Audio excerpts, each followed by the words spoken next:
Segunda de Corintios 5, 10 al 21. Es el texto para esta mañana.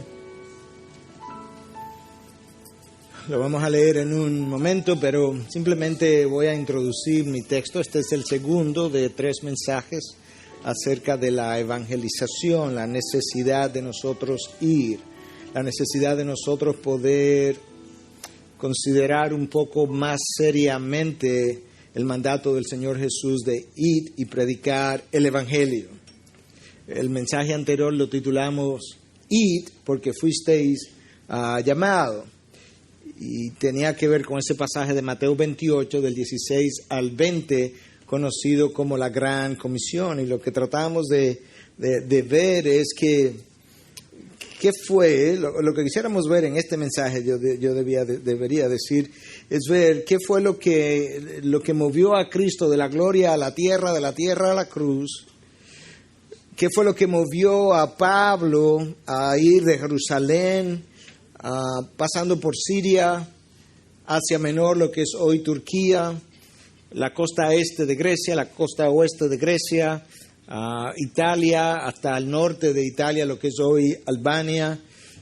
Toda esa área fue recorrida por Pablo, movido por algo que quizás a nosotros nos falta. Es lo mismo que movió a Hudson Taylor a irse a la China, a William Carey o Carey a irse a la India, lo que movió a David Livingstone a irse al África, y de eso quisiéramos hablar hoy. ¿Qué es lo que nos va a mover a nosotros de una manera similar y que quizás nos falta? A lo largo de los años, por muchos años ahora, varias décadas, las agencias misioneras han estado haciendo conferencias, seminarios enfocados en lo que son las misiones con el propósito de mover el corazón de más creyentes a involucrarse en el proyecto misionero, y sin embargo años tras años ellas mismas reportan que todavía el entusiasmo por las misiones es bastante bajo. Y al reflexionar sobre esto, entonces comencé a hacerme la pregunta: ¿qué es lo que se va a requerir? ¿Qué es lo que va a ayudarnos a aumentar ese deseo? En unas semanas, tengo entendido, si no acaba de pasar, va a ocurrir un evento en Miami acerca de misiones con más de 18,000 personas que van a asistir. De manera que eso nos da a nosotros una idea que hay un deseo de parte de estas agencias de poder mover el mundo, y sin embargo todavía la tarea es tan grande que los obreros siguen siendo pocos y la mies sigue siendo mucha. Nosotros sabemos que tenemos un mandato a ir. De hecho, Pablo nos hace algunas preguntas en Romanos, en el capítulo 10, y esas preguntas nos hablan sin responder las preguntas. Las preguntas mismas nos hablan de la necesidad y obligatoriedad de ir. Pablo escribe a partir del versículo 14, creo: ¿cómo pues invocarán a aquel en quien no han creído? ¿Y cómo creerán en aquel en quien no han oído? ¿Y cómo oirán sin haber quien les predique? ¿Y cómo predicarán si no son enviados? Las preguntas nos hablan de que tenemos que ir, pero no nos dicen qué yo requiero, qué requieren los hijos de Dios para moverse de donde están a donde Dios quiere que estén.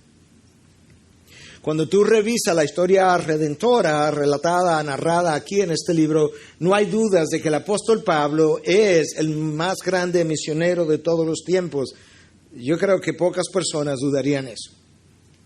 Su gratitud por la obra de la cruz, su entendimiento del mensaje, su pasión por los perdidos, su dedicación a la causa de Cristo, su disposición a sufrir lo que hubiese que sufrir con tal de que el Evangelio pudiese ser avanzado, y su disponibilidad de hacer todo para la gloria de Dios, yo creo que permanece hoy por hoy insuperable por ningún otro ser humano. Yo menciono eso porque yo creo que si Dios nos dio el mandato de ir, al mismo tiempo, de alguna manera, Él debió haber revelado qué es lo que se requiere para ir. Y si el apóstol Pablo es el más grande misionero de todos los tiempos, yo me atrevería a aventurarme, que es lo que hice cuando entré en la palabra, a decir que obligatoriamente la vida de Pablo tiene que contener lo que se requiere para ir. Y yo creo que el texto que vamos a leer, no hay ningún otro texto en la palabra que defina mejor las motivaciones de Pablo para su obra misionera. De manera que con esa introducción vamos a leer a 2 Corintios 10 hasta el 21.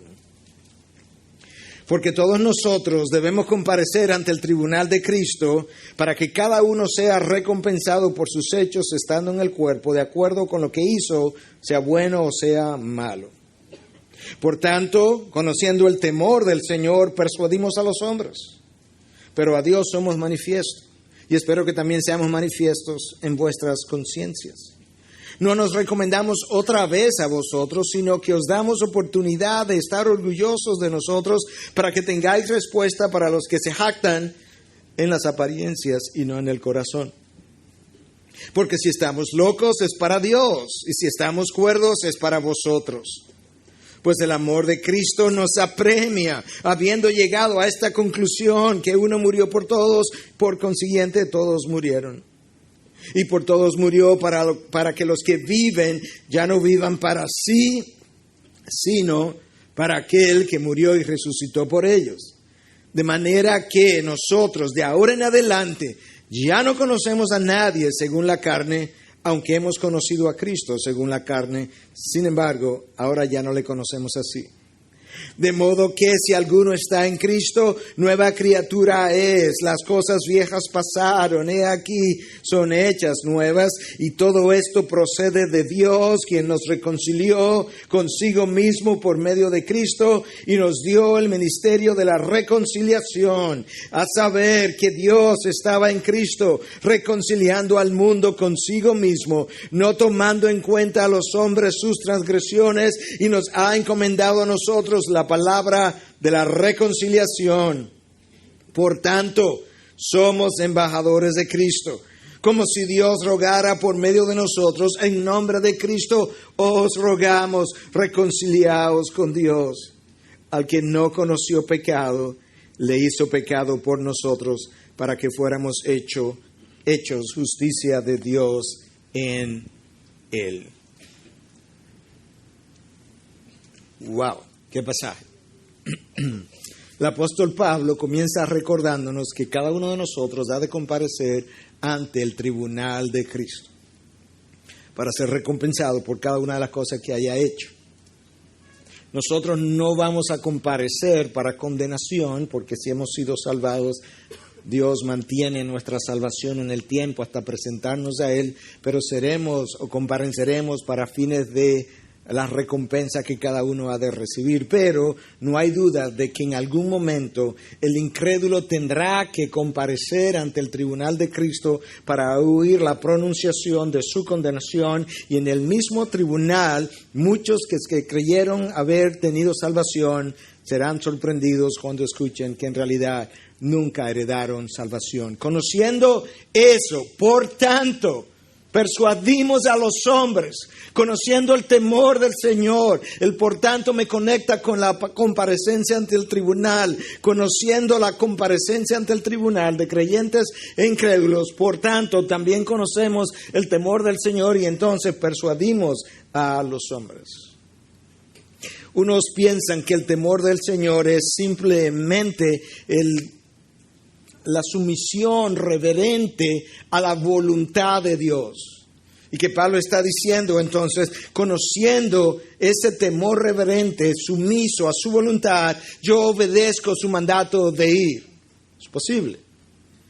Pero la palabra que aparece ahí como temor es phobos, de donde viene la palabra fobia, y por eso algunas traducciones anteriores lo traducían diciendo, conociendo el terror del Señor. Persuadimos a los hombres, de manera que otros consideran que Pablo quizás está haciendo alusión a la disciplina santa de Dios, que es severa y que es la que termina enviando, y su justicia enviando al hombre a la condenación, y que Pablo está diciendo, conociendo eso también, la disciplina, la justicia justa, santa, severa de Dios al final de los tiempos para los incrédulos, nosotros tratamos de persuadir a los hombres. En cualquiera de los dos casos, Pablo está comunicándonos que una de las motivaciones para su obra misionera, para su ministerio, es el conocimiento del temor del Señor, ya sea la sumisión reverente a su voluntad que lo lleva, o ya sea lo que es la justicia severa, santa de Dios que condena al incrédulo. Conociendo eso, persuadimos a los hombres. Si Pablo está persuadiendo a los hombres acerca de la verdad, él tiene que haber sido también un hombre persuadido. Y quizás entonces parte de la razón por la que no estamos yendo es porque a nosotros nos falta temor del Señor. Nosotros sabemos que debemos obedecer, nosotros sabemos que Dios dijo, id y haced discípulos. Y los desobedecemos. Y como estamos tan acostumbrados a nuestra relación Dios-Hijo, Padre-Hijo, la desobediencia nuestra a su mandato no nos molesta, porque la realidad es que muchas veces nosotros terminamos abusando de su gracia. Quizás necesitamos más temor del Señor, más sumisión reverente a su voluntad de la que tenemos, para que nos moleste cuando no lo hagamos. Pero Pablo también nos está diciendo que conociendo eso, conociendo la comparecencia ante lo que es el tribunal de Cristo y conociendo el temor del Señor, Él persuade a los hombres. Quizás nosotros no estamos lo suficientemente persuadidos, no tenemos suficiente convicción de aquello que Pablo sí tenía convicción. El más grande apóstol, el más grande misionero de todos los tiempos dijo, conociendo el temor del Señor, hago algo al respecto, yo persuado los hombres, yo trato de persuadirlos con la verdad del Evangelio que a mí me persuadió. Quizás nosotros necesitamos más convicción. Pablo está persuadido del poder del Evangelio para abrir los ojos de los incrédulos. Pablo está persuadido del poder que tiene el Evangelio para convencer a los hombres del error en que se encuentran. Pablo está persuadido de cosas que muchos creyentes hoy y hasta predicadores no están persuadidos, y es que esta palabra tiene el poder. De hecho, es lo único que tiene el poder para cambiar la mente, el corazón, la voluntad, la vida y la dirección de los pueblos. Pablo está convencido del poder del Evangelio para liberar al cautivo de sus pecados. Pablo está convencido del poder del Evangelio para producir gozo en medio de las peores circunstancias. Habiendo estado convencido de eso, habiendo sido persuadido de la verdad, yo ahora voy y hago algo y trato de persuadir a los hombres. Quizás no estamos lo suficientemente convencidos del poder del Evangelio y de la necesidad del Evangelio en la vida del perdido.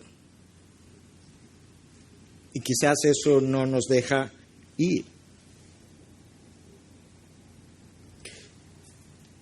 Piensa que a lo mejor lo que está ocurriendo es que yo tampoco he experimentado el poder del Evangelio con suficiente fuerza de transformación en mi vida, que ahora yo haya sido tan persuadido que me mande, me envíe, me mueva a persuadir a otros. Quizás esa es una razón. O quizás yo estoy tan seguro en mi salvación y mi vida es tan yo-céntrica, egocéntrica, que en realidad la perdición del otro y potencial salvación realmente no me mueve. Como me recordaba una de nuestras jóvenes después del primer culto, decía, quizás que no amamos tanto a ese otro. Quizás es que quizás nosotros estamos tan ocupados que usamos nuestra ocupación y falta de tiempo como justificación para decir, es que estoy ocupado, no tengo tiempo. Imagínate si con lo que tengo no tengo tiempo, ¿cómo voy a hacer tiempo para lo demás?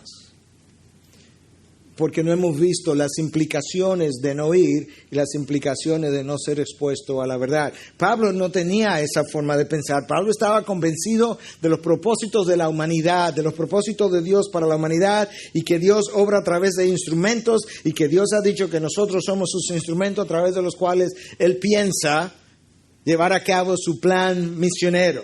De manera que la primera razón para Pablo ir es el temor del Señor. La segunda razón es la convicción que él tiene acerca del Evangelio. Pero yo quiero que sepas también que no solamente yo necesito el temor del Señor y la convicción acerca del Evangelio, nosotros necesitamos una mejor valoración del amor de Cristo en la cruz por nosotros para finalmente ir. Eso está aquí. Escucha cómo Pablo lo dice, versículo 14.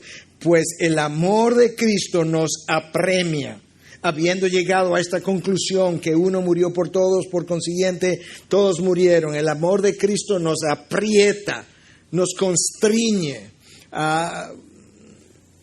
Alguien decía que tú podías traducir esta palabra perfectamente del original al español diciendo: el amor de Cristo me controla. No me deja opción, no me deja ir a otro lugar que no sea donde el amor mismo me está enviando a los perdidos. Pablo está diciendo: yo no estoy haciendo esto por obligación, yo estoy haciendo esto por amor. El amor de Cristo en la cruz por mí, por lo perdido, conociendo que uno murió por todos y por tanto todos murieron, es tan extraordinariamente poderoso en mi vida que no me deja ninguna otra opción. Yo no quiero hacer ninguna otra cosa que no sea exactamente lo que estoy haciendo, habiendo entendido el amor de Cristo para conmigo. Wow. ¿Te imaginas lo que ese entendimiento podría hacer en los hijos de Dios si así lo tuviéramos? Pablo está tan convencido que lo mueve a esa persuasión de que hablamos, debido al amor de Cristo por él, que él dice en Romanos 1:14: yo tengo obligación tanto para con los griegos como para con los bárbaros, para con los sabios como para con los ignorantes. Pablo, donde quiera que llegaba, entendía: yo tengo una obligación, no importa si es un ignorante o un sabio. Los bárbaros para los griegos eran cualquier persona que no fuera griega, que no hablara griego, que no fuera educada. Ese es un bárbaro. Y Pablo dice: yo tengo obligación con ellos. Y tengo obligación con los griegos también. Con los sabios, con los ignorantes. Yo tengo obligación con los gentiles, pero donde quiera que encuentre un judío le predico el evangelio. Yo tengo obligación con los judíos también. De manera que ahora tú tienes a Pablo predicando el evangelio, porque él entiende el amor de Cristo en la cruz, no solamente mentalmente, él no solamente emocionalmente, él lo ha entendido vivencialmente y ha hecho una diferencia para con él. Ha hecho una diferencia que lo ha movido de donde él venía caminando a donde él ahora está caminando. Y yo creo que uno de los problemas con nosotros es que el sacrificio de la cruz lo hemos leído tanto, lo hemos oído tanto que lo trivializamos. Y lo trivializamos tanto que no lo entendemos. Lo hemos vuelto ordinario. Hemos minimizado su cruz.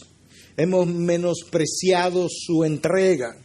Y su entrega no se corresponde necesariamente con nuestra entrega. Su cruz no se corresponde con la cruz que yo debo llevar. Y este mensaje, aún el que estoy predicando, puede ser tan común a nuestros oídos que realmente no nos cambia, no nos desafía, no nos empuja, no nos mueve, no nos impresiona. Así yo sabía eso. Y yo estoy convencido que si nosotros pudiéramos apreciar mejor el amor de Cristo, lo que hizo por nosotros, cómo lo movió a Él de la gloria a la tierra y de la tierra a la cruz, yo estoy convencido que fuéramos mejores evangelistas, mejores predicadores. Y no detrás de un púlpito necesariamente.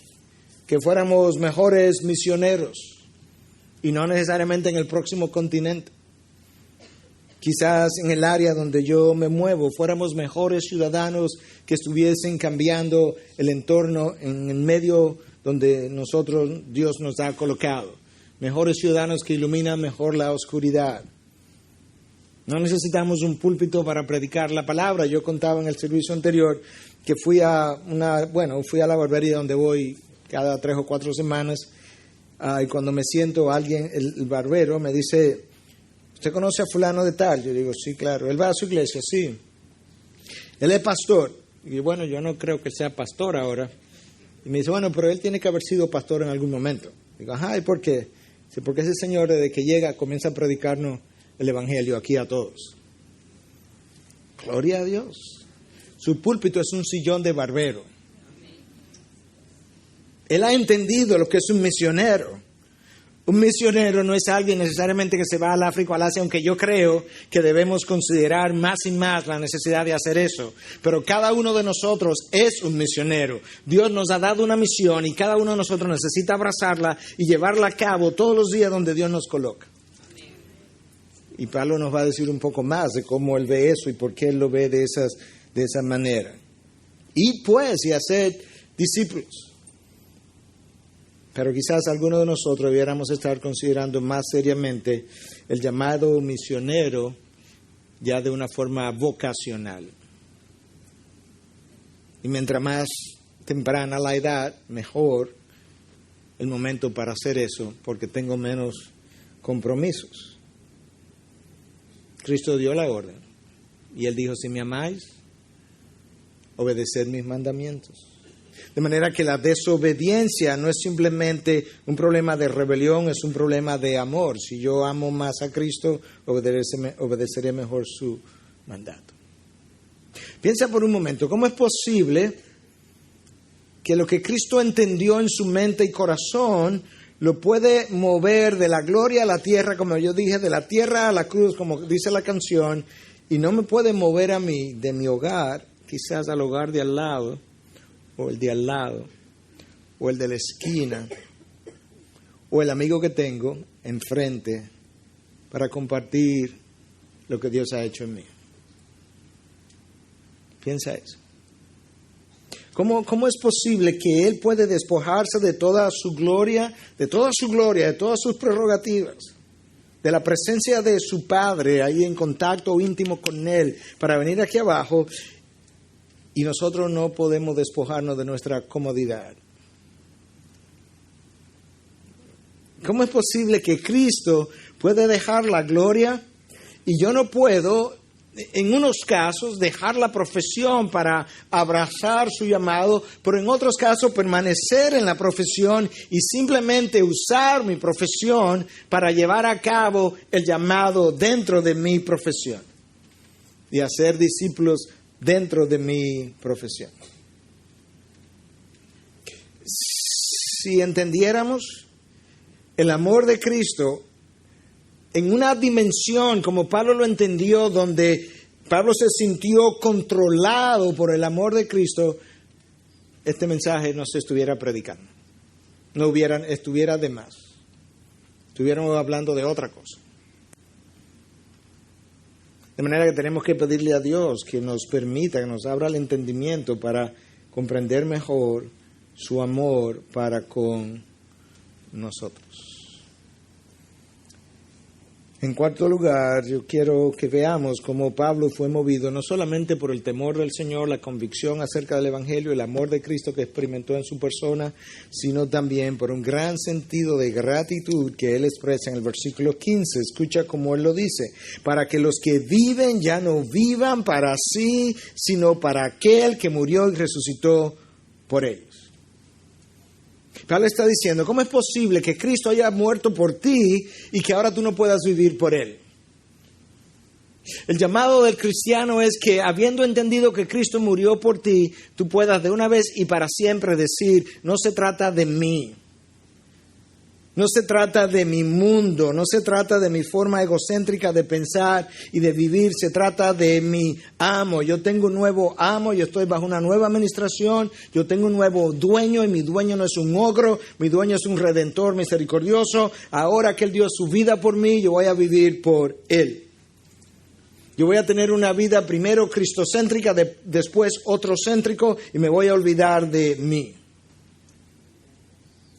Eso es lo que Pablo hizo, lo que Hudson Taylor hizo, lo que William Carey hizo, lo que David Livingstone hizo, lo que Jim Elliot hizo, lo que cada uno de los misioneros que quizás no son tan conocidos por sus nombres, pero valorados en el reino de los cielos, también ha hecho. Se han olvidado de sus propias vidas, conociendo que lo que logramos en este mundo se queda aquí mismo, es enterrado junto con su cadáver y nunca pasa al mundo de la eternidad.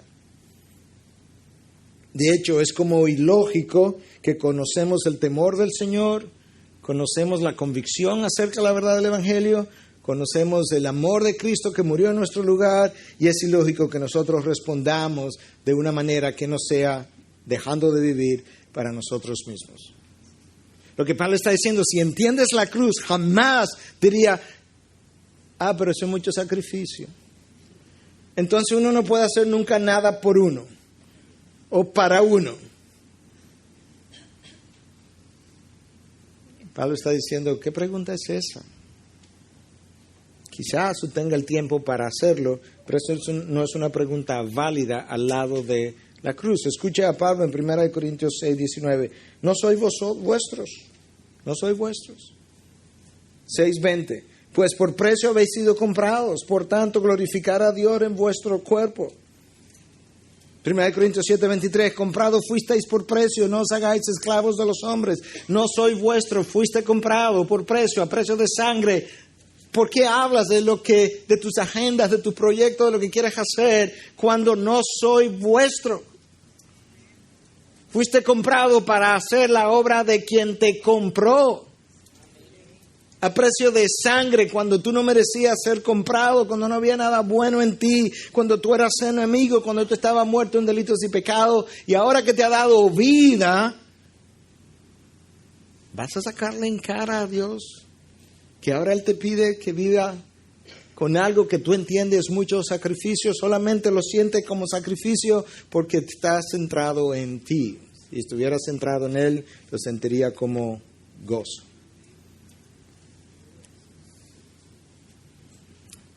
Cuando nosotros no entendemos todas estas cosas, entonces se nos hace muy difícil dejar lo familiar, lo cómodo, lo conocido, lo manejable. Nosotros preferimos lo manejable, ¿sí o no? Si esto yo lo puedo manejar, yo prefiero esto. Esto es muy grande. Bueno, es que si viene de Dios es probablemente más grande que tú. Yo usualmente sé más o menos las cosas que vienen de los hombres porque tienen mi tamaño. Nice. Puedo manejar. Y sé las cosas que vienen de Dios porque me asustan. Cuando Dios comienza a darte este entendimiento, a obrar en tu vida, llega un momento en que Dios te intercepta y tú comienzas a oír cosas como esta. Vete de tu tierra y de tu parentela al lugar que yo te señalaré. Y ese hombre se va de su tierra y su parentela y le dice, Abraham, en este momento, Abraham, en ti serán benditas todas las familias de la tierra. Tú eres el comienzo de mi plan misionero, pero tú tienes que salir de aquí a la tierra que yo te mostraré. Pero es que yo no conozco a nadie allá, precisamente. Yo te quiero confiando y descansando solamente en mí. Pero es que aquí está mi seguridad. Precisamente quiero quitarte la seguridad del lugar para que la puedas poner en mí. Oh, Dios, y así es que tú trabajas. Yep, Abraham, no hay otra forma como yo trabajo. Yo trabajo desidolatrando al hombre de todas las cosas donde Él ha puesto su seguridad, su garantía, para que la pueda poner en mí. Tú vas a comenzar a oír cosas como las que Jacob oyó cuando Dios le dice, allí te haré, ve a Egipto, y allí te haré una gran nación. Si yo hubiese sido Jacob, le hubiera dicho, tú eres Dios, nada imposible para ti. ¿Tú quieres hacer de mí una gran nación? Pues hazlo aquí, ¿para que yo tengo que mudarme? No, porque no es aquí mi plan, es allí. ¿Tú quieres ser usado? ¿Tú quieres participar de mi gloria? ¿Tú quieres participar de mis bendiciones? No es aquí donde tú estás cómodo, es allí donde tú no conoces. Ve. Y él fue. Pero tienes que dejar de vivir, tú y yo tenemos que dejar de vivir para nosotros, para recoger, empacar e irnos. Mientras estamos todavía centrados en nosotros, no lo podemos hacer. En cuarto lugar, aparte del temor del Señor, la convicción acerca del Evangelio, el amor de Cristo que lo constreñía a Pablo en cuarto lugar, la gratitud de la cual venimos hablando, una gratitud genuina que no dejaba a Pablo tranquilo. Es esa gratitud hacia aquel que murió por él, hacia aquel que lo preserva. Es esa la gratitud que ha llevado a gente a dar su vida por el Evangelio, que dio a los mártires el poder para dejar su vida de este lado de la gloria y abrazar la vida eterna. Apocalipsis 12:11, ellos lo vencieron, refiriéndose al anticristo, por medio de la sangre del Cordero y por la palabra del testimonio de ellos, y no amaron sus vidas, llegando hasta sufrir la muerte. La única manera como tú puedes sufrir la muerte por causa del Evangelio es si has dejado de amar tu vida de la manera como la venías amando. Esta gente no amó su vida y por tanto llegaron hasta sufrir la muerte. Tercera carta de Juan, un grupo de cristianos que salió por amor a su nombre. Hermanos, una vida que no es vivida para la gloria de Dios es un desperdicio. Porque cada cosa que acumulas, cada cosa que logras se queda de este lado y es enterrado contigo el día que te vas. Las riquezas que acumula la consumen otros, como decía Salomón, y como el tiempo ha probado. Grandes fortunas han sido demostrado que usualmente toma 4 generaciones para dilapidarla. Necesitamos tener una mente mejor centrada. Pablo habla ahora en quinto lugar de que él también tenía una nueva perspectiva frente a la vida una vez él fue convertido. Tenía un nuevo temor del Señor, una nueva convicción, un mejor entendimiento del amor de Cristo, una mejor actitud de gratitud, pero él también tenía una perspectiva diferente frente a la vida. Escucha cómo él lo dice en el versículo 16, de manera que nosotros de ahora en adelante ya no conocemos a nadie según la carne, aunque hemos conocido a Cristo según la carne, sin embargo ahora ya no le conocemos así. Yo estaba en la carne en un momento dado. Hubo un momento en que Cristo estaba predicando, yo no le seguía, pero yo sabía de él. Yo estaba vivo en ese momento. Yo tenía suficiente edad para haber sido uno de los discípulos. Y yo le conocí, yo oí hablar de él según la carne, pero ahora ya yo no le conozco según la carne. Ahora yo le conozco en el Espíritu. Él ha regenerado mi vida, él ha venido a morar en mí, pero escucha qué más él está diciendo. De manera que nosotros de ahora en adelante ya no conocemos a nadie según la carne. No hay una persona que a mí se me presente que yo la conozca según la carne. ¿Y qué quiere decir Pablo con eso? Bueno, gracias por preguntar, yo te voy a decir en un momento. Pero Pablo experimentó un cambio radical de su perspectiva de vida hasta el punto que la manera como él veía a los demás, a cada individuo en particular, cambió. Bueno, ¿y cómo cambió? Bueno, te voy a dar una idea. Cuando nosotros estamos en la carne, un jefe es una persona para ser obedecida porque es mi jefe. Un empleado es una persona para abusarlo, muchas veces pagándole menos de lo que merece, lo cual ocurre lamentablemente aún entre empleadores cristianos. Recordemos, hermanos, los estándares que la cultura establece no son nuestros estándares. No nos apoyemos en que eso es lo que todo el mundo hace, lo que todo el mundo paga. Lo que todo el mundo paga no es lo moral, es lo que Dios considera moral, que es moral. Las condiciones de trabajo morales no son las que la cultura determina moral, es lo que Dios determina moral. Nuestro estándar está por encima de la cultura todo el tiempo, no importa donde usted viva. Entonces el hombre según la carne, un jefe para obedecerlo, un empleado para abusarlo, un amigo para usarlo, y una mujer es para gratificación. Pablo dice, no, de ahora en adelante, una vez yo me convertí, yo tengo una perspectiva de vida, mi cosmovisión con relación a la gente ha cambiado, y este individuo es potencialmente una persona convertida o converso para Cristo, potencialmente. Mi jefe puede ser parte del reino de los cielos, y mi empleado también, y mi amigo también, y esta mujer también.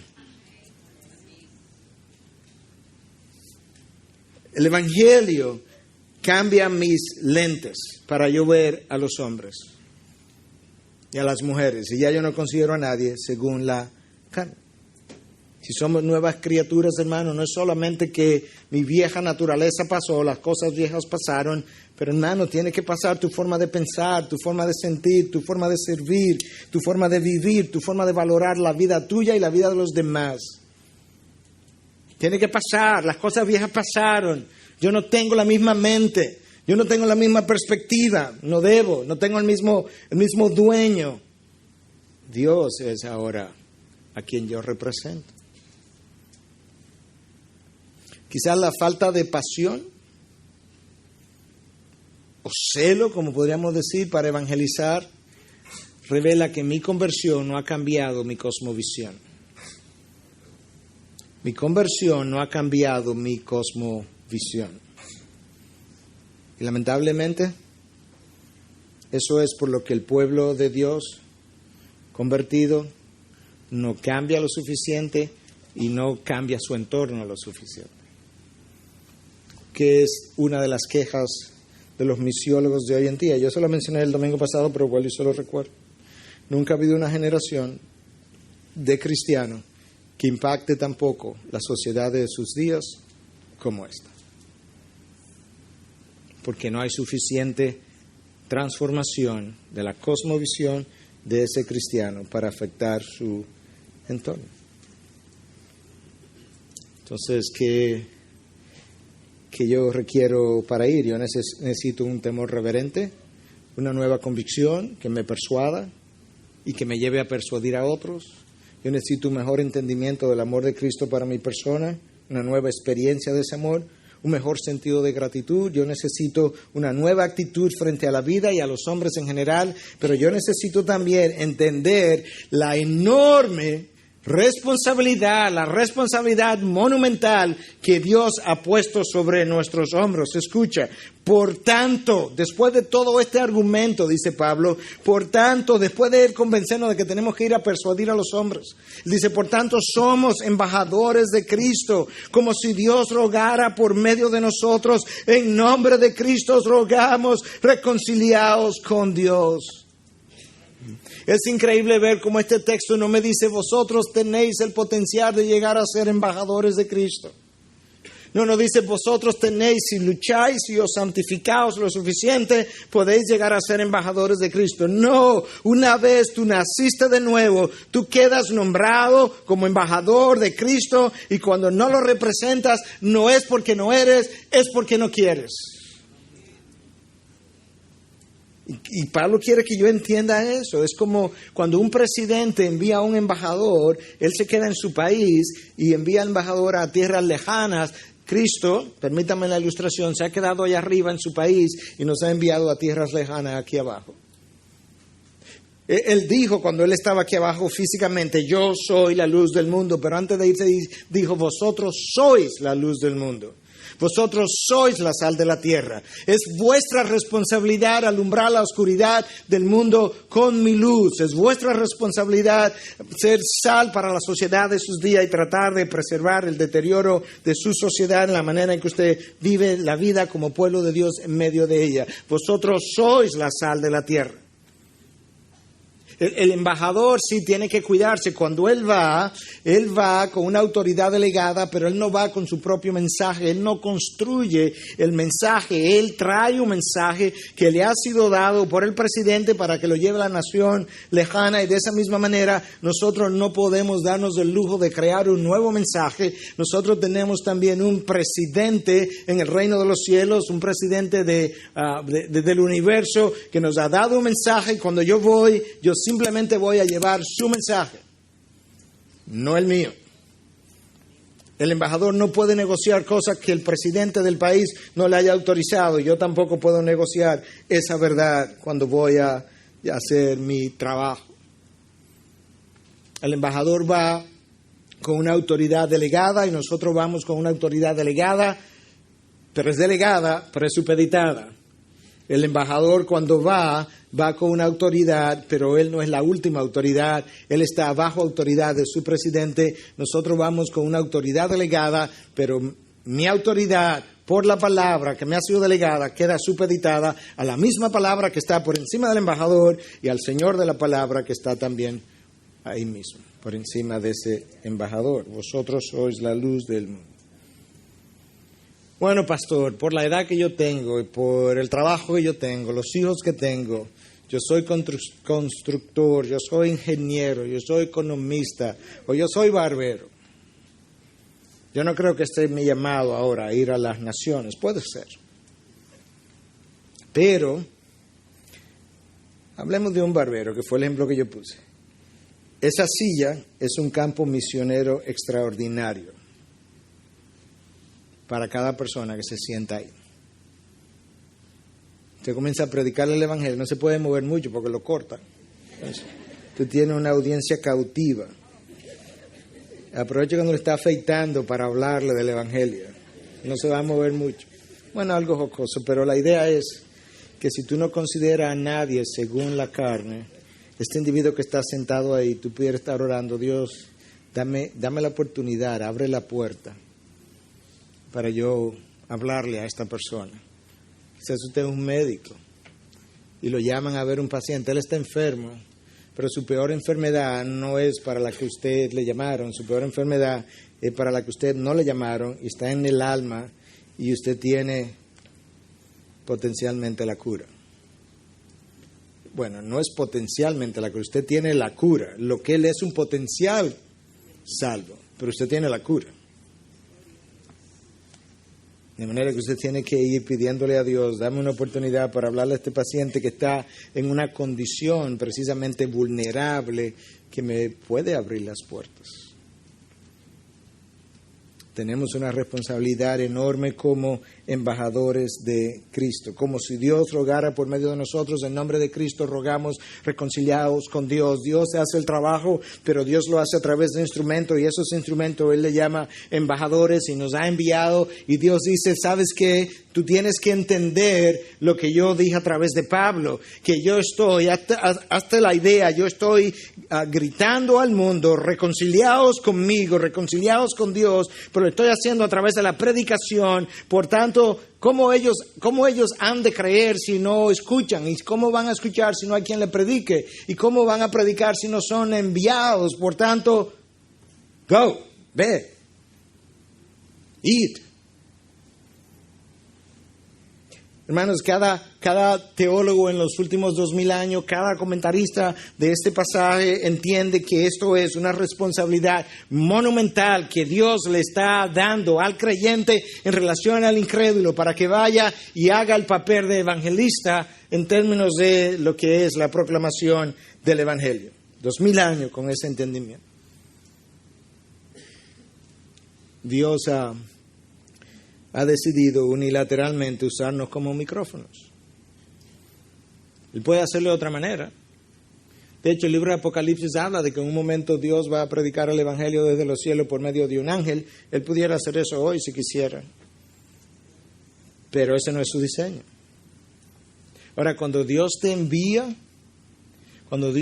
como embajador, escúchame. Ya hemos sido enviados. Cuando tú haces la labor de embajador, Dios quiere que el otro no solamente escuche un mensaje, sino que vea un mensaje en tu vida. A veces el mundo está cansado de escuchar mensajes que nosotros mismos enviamos, o CDs, o de leerlos, o libros que regalamos. Muchas veces el mundo quisiera comenzar a ver un mensaje de tal manera que el mundo pueda ser convencido de que esta palabra que Cristo habló son vida y son verdad. Amén. Es vida y es verdad. Como Cristo dijo en Juan 6, mis palabras son vida. Son espíritu, y son vida. Juan 6, 63. Pastor, pero yo no soy gran cosa. Yo no tengo mucha preparación, Pues entonces tú calificas. Porque Dios escogió lo necio del mundo para avergonzar a los sabios, y Dios ha escogido lo débil del mundo para avergonzar a lo que es fuerte, y lo vil y despreciado del mundo ha escogido Dios lo que no es para anular lo que es. Tú eres un candidato perfecto. Porque ahí es donde Dios muestra su gran poder. Y que no depende de nosotros, sino de Él. Depende de nuestro Dios. La pasión de Pablo de alcanzar a los perdidos es digna de imitar. En nombre de Cristo os rogamos, reconciliados con Dios. Tú casi puedes oír como el grito desgarrador de dolor de Pablo. Es como un grito también de... Yo lo siento así cuando estudiaba el pasaje. Yo sentía en estas palabras como un grito desgarrador de dolor, de frustración a la vez. Como la insensibilidad del hombre. Por Dios, reconciliados con Él. Yo siento eso. Yo me imagino a Pablo como actuando estas palabras. Si él pudiera haber hecho el papel de actor y actuarlo, yo me lo imagino de esta manera. ¿Cómo es posible que sea tan insensible ante todo lo que Cristo ha hecho? Reconciliados con Dios. Me lo imagino a Pablo de esa manera. Y número 7. No solamente necesitamos cada una de las cosas que hemos venido mencionando, pero tú necesitas tener un entendimiento correcto del Evangelio. Escucha, que Dios estaba en Cristo, reconciliando al mundo consigo mismo, no tomando en cuenta a los hombres sus transgresiones, y nos ha encomendado a nosotros la palabra de la reconciliación, no a los ángeles, a nosotros Dios nos ha dado la palabra de la reconciliación. Cuando yo era su enemigo, cuando yo estaba irreconciliado con Dios, Dios me encontró y me reconcilió, y luego me dice, aquí está mi hijo, mi palabra, yo te la encarezco, yo te la doy, y te doy el ministerio de la reconciliación. Aquí está, ve. Wow.